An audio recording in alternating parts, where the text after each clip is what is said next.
Messieurs les parlementaires, mesdames, messieurs, chers adhérents de l'AFRA, je suis très heureuse de vous accueillir pour ouvrir ce colloque 2025.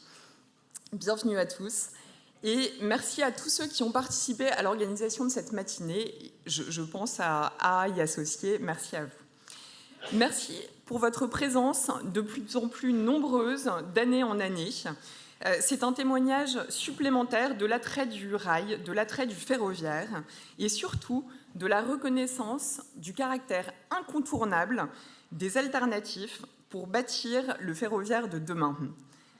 Au sein de l'AFRA, nous défendons le développement de la concurrence comme un moyen de renforcer le ferroviaire. Et nous nous appuyons sur certains constats. J'en citerai 3. Premièrement, le ferroviaire dispose d'un potentiel qui n'est pas toujours suffisamment exploité aujourd'hui. Deuxièmement, notre secteur a besoin d'investissements. Et l'État, le groupe SNCF, ne peuvent pas les assumer seuls. Et enfin, troisièmement, ce n'est plus aux clients de s'adapter à une offre, mais c'est bien aux ferroviaires de s'adapter aux demandes, aux attentes de ses clients. Ainsi, nous sommes convaincus que le secteur a besoin d'idées neuves et que l'ouverture et l'innovation sont les clés d'un ferroviaire plus fort, plus attractif et plus durable. La concurrence est une chance pour la France et l'AFRA réunit les acteurs qui partagent cette conviction.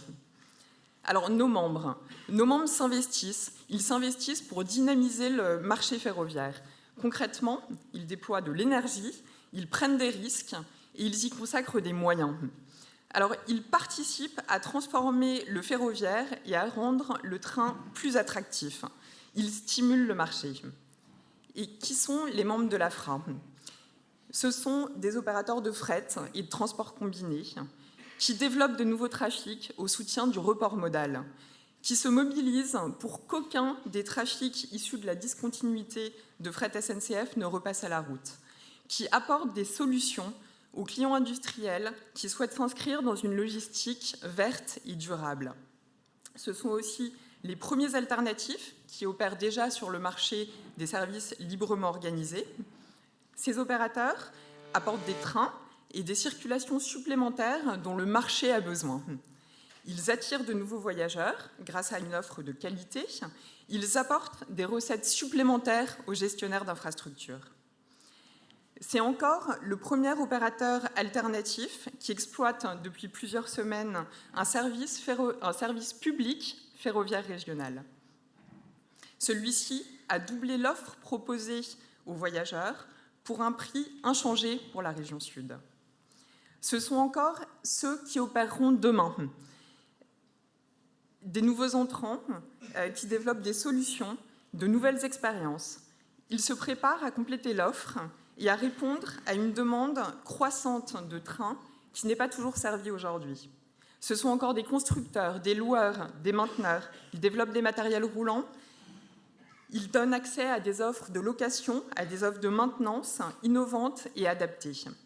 Ce sont aussi des distributeurs qui proposent des solutions numériques pour faciliter l'accès des voyageurs à toutes les offres du marché.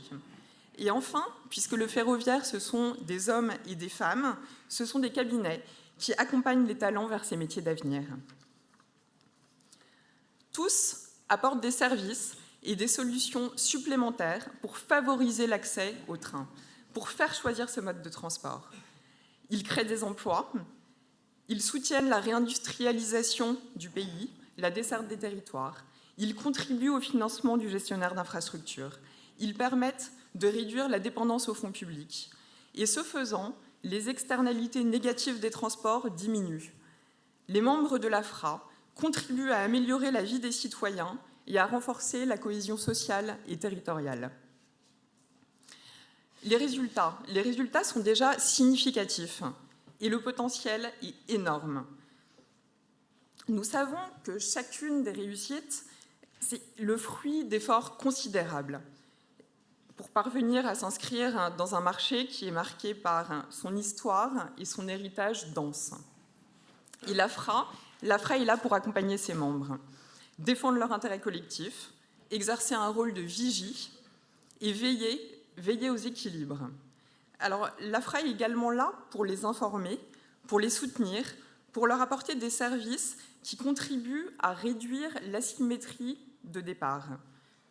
L'AFRA, c'est une équipe, et permettez-moi de remercier Christian Bernard et Ludivine Ledesma qui apportent toute leur énergie à mes côtés.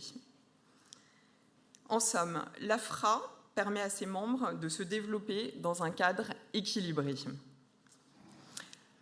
Notre diversité est notre force. Elle nourrit nos réflexions, nos propositions, pour apporter le souffle nouveau dont a besoin le ferroviaire de demain. De nouveaux acteurs nous ont encore rejoints cette année. Nous sommes heureux que Velvet, Alpha Train et Renfe viennent renforcer cette dynamique. Et je vous propose de les applaudir.